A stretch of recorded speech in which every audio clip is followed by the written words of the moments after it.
찾아라 찐리포트 시간입니다. 오늘 볼 종목은 LG 이노텍이고요. 모멘텀을 상당히 많이 갖추고 있는 종목입니다. 오늘 리포트에서도 그 부분을 조명했는데요. 보시면 2025년까지 이어질 메가 트렌드의 핵심주라고 봤습니다. 투자 의견은 매수를 유지했고 목표 주가는 35만 원에서 40만 원까지 상향 조정했습니다. NH투자증권 리포트인데요. 오늘 현재 LG이노텍 주가부터 살펴보겠습니다. 네, 현 주가 흐름 보시면요. 6.5%가량 오르면서 31만 1,500원 수준 지나가고 있습니다. 오늘 신고가 터치를 했는데요. 시장이 좀 밀리게 되면서 이 주가 급등세가 조금은 진정된 모습이 나타나고 있습니다. 이 기관이 5거래일째 담고 외국인 수급도 한 달간 좀 좋은 모습 보여주고 있습니다. 네, LG이노텍 좀 오늘 오르고 있는데 이렇게 오르고 있는 포인트들 하나하나 짚어보겠습니다. 첫 번째 포인트는 역시나 실적입니다. 3분기 실적도 나쁘지 않았는데 앞으로 4분기까지 좋을 것으로 예상이 되고요. 역대 최대 실적을 경신할 것으로 보입니다. 이 상반기 이후에 LG이노텍의 하반기 분위기가 확실히 좀 턴어라운드 되고 있다. 이런 모습들이 실적을 통해서 나타나고 있는데요. 3분기 실적도 상당히 좋았죠. 이 LG이노텍의 목표 주가를 12.2%가량 상향했습니다. 역시나 오르게 된 포인트 실적에 근거를 했고요. 내년 주당 순이익을 기존 전망치 대비 12.2% 상향했기 때문입니다. 일단 이유는 경쟁사의 생산 차질과 신뢰도 하락으로 점유율이 상승했다는 점을 먼저 들었는데요. 이 리포트 내용에서는 조금 빠져 있지만 LG이노텍의 경쟁사로는 일단 중국 오필름이 있고 신장 위구르 인권 침해 문제 때문에 애플 공급망에서 탈락했습니다. 그리고 경쟁사 하나 더 이 일본의 샤프도 있거든요. 코로나19 여파로 카메라 모듈을 생산하는 베트남 공장이 멈추면서 간접적인 수혜가 LG이노텍으로 좀 향하고 있습니다. 네, 그리고 계속해서 내용을 좀 보시면 애플의 스마트폰 판매가 상당히 좋습니다. 출하량이 높아지면서 이 부분도 함께 반영을 해줬습니다. 최근에 애플의 이 아이폰 13이 정말 잘 팔리고 있고 점유율까지 늘리고 있기 때문에 LG이노텍은 4분기 영업이익이 4,600억 원 수준을 기록하면서 역대 최대 실적을 경신할 것이라고 봤습니다. 아직까지 이 아이폰 13 제품 수령에 한 달 이상 걸릴 정도로 판매가 좋은 상황이기 때문에 내년 1분기까지 조금 더 길게 예상보다 양호한 실적을 보일 것이라는 전망을 내놨습니다. 네, 두 번째 포인트도 살펴보시겠습니다. 네, 오늘 리포트 제목처럼 핵심이 좀 되고 있는데요. 앞으로의 신사업 모멘텀이 상당히 많습니다. 내용 통해서 자세히 보시죠. 네, 본업이 탄탄하다는 점이 앞서서 좀 확인이 됐다면 앞으로의 미래 성장 전략도 트렌드와 맞물렸다는 점이 보입니다.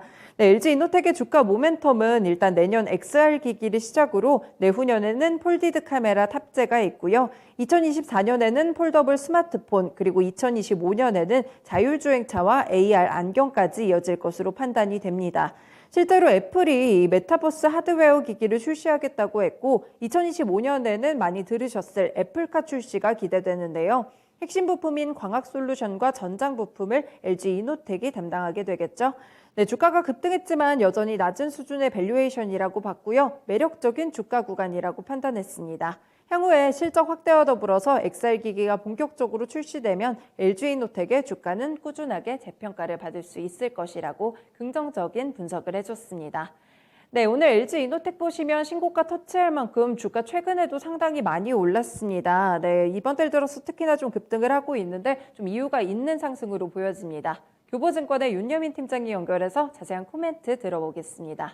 팀장님 안녕하세요. 네, 안녕하십니까. 네, 오늘 LG이노텍 좀 살펴보고 있는데 이제 휴대폰 부품 사업 쪽만 평가를 받다가 결국에는 메타버스라든지 앞으로의 신사업에 대한 기대감이 조금 더 크게 실리고 있는 것 같아요. 이 종목 어떻게 보시나요? 예, 일단 말씀하셨던 것처럼 지금 모멘텀에 좀 다양화가 좀 이루어지고 있다 말씀드릴 수 있을 것 같은데요. 일단 첫 번째로 지금 실적을 좀 먼저 봐야 되지 않을까 좀 싶어요. 특히 이제 4분기 실적이 상당히 좋지 않을까 좀 생각을 하고 있는데 특히 좀 4분기 사상 최대 실적이 좀 기대가 되고 있는 상황입니다. 특히 매출액 같은 경우는 3분기 대비해서 30% 이상 증가한 약 한 5조 정도 가까이 좀 매출이 예상되고 있고요.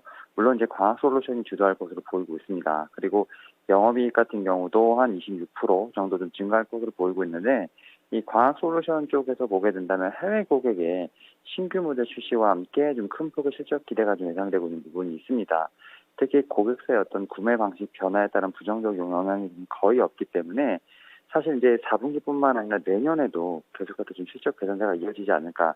특히 뭐 신제품이 좀 추가로 좀 나오거나 좀 평균 판매 단가가 좀 상승되는 부분도 있다라고 볼 수 있기 때문에 실적은 계속해서 좀 증가하는 모습 보이지 않을까 좀 생각을 하고 있고, 앞에서 앵커님께서 말씀하셨던 것처럼 동사 같은 경우는 모멘텀이 상당히 많아질 것으로 보이고 있습니다. 특히 뭐 XR 기계 쪽을 시작으로 해서 뭐 폴디드 카메라도 있고, 또 AR 관련된 부분들, 자율주행 관련된 부분들, 뭐 폴더블 스마트폰 관련된 부분들까지 내년 이제 실적의 모멘텀에 관련된 부분이 많이 나올 것으로 보이고 있기 때문에 제가 볼 때는 좀 더 스펙트럼이 넓어지지 않을까 좀 생각을 하고 있는데, 다만 이제 리포트에서 얘기가 나온 것처럼 여전히 밸류에이션은 좀 낮다라고 볼 수 있을 것 같아요. 뭐 주가상으로도 부담스러운 위치일 수도 있겠습니다만, 제가 볼 때는 주가 관련된 부분은 계속해서 재평가를 받을 수 있는 구간이 있다라고 볼 수 있을 것 같습니다. 네, 마찬가지로 좀 긍정적으로 보고 계시네요. 확실히 좀 신사업 이런 모멘텀이 있더라도 실적에서 안 나온다면 좀 불안감이 있잖아요. LG 이노텍은 실적 전망까지 좋기 때문에 조금 탄탄하지 않을까 이런 생각도 좀 같이 해보고 있습니다. 네, 주가가 한 달간 좀 확실하게 좀 급등하는 모습을 보이면서 오늘 결국에 신고가 터치까지 나오고 있는데 앞으로의 가격 전략은 어떻게 보실까요? 예, 일단 말씀하셨던 것처럼 주가 측면에서 봤을 때는 좀 신규로 진입하기는 상당히 부담스럽지 않나 좀 생각을 하고 있는데, 다만 이제 제가 앞서 말씀드렸던 것처럼 이제 주가의 본격적 리레이팅이 좀 시작되는 구간이기 때문에 일단은 좀 그런 부분을 생각하시면서 좀 매수를 하면 좋지 않을까 말씀을 드려보도록 하겠고, 일단 보유하고 계신 분들 같은 경우는 목표가 저는 35만 원 일단 1차로 좀 말씀을 드려보도록 하겠습니다. 그리고 신규로 매수하고자 하시는 분들 같은 경우 현재 가격 말고 조금 내려올 때 좀 매수가 27만 원에서 29만 원 밴드를 좀 말씀을 드려보도록 하겠고, 손절가는 24만 원 제시해드리도록 하겠습니다. 네, 고맙습니다. 오늘 가격 전략까지 잘 참고해 보겠습니다. 네, 감사합니다. 네, 확실히 LG이노텍 주가가 좀 리레이팅 되는 구간이라는 평가가 나왔습니다. 현재 31만 원 수준에서 좀 움직이고 있는데 목표 주가 35만 원까지 보유자 관점에서 좀 제시를 해주셨고요. 신규로 매수하실 분들은 30만 원 아래쪽으로 조금 밀렸을 때 약간 조정을 받았을 때 27만 원에서 29만 원 사이에서 잡아보시면 좋을 것 같습니다. LG이노텍 찐리포트에서 살펴봤습니다.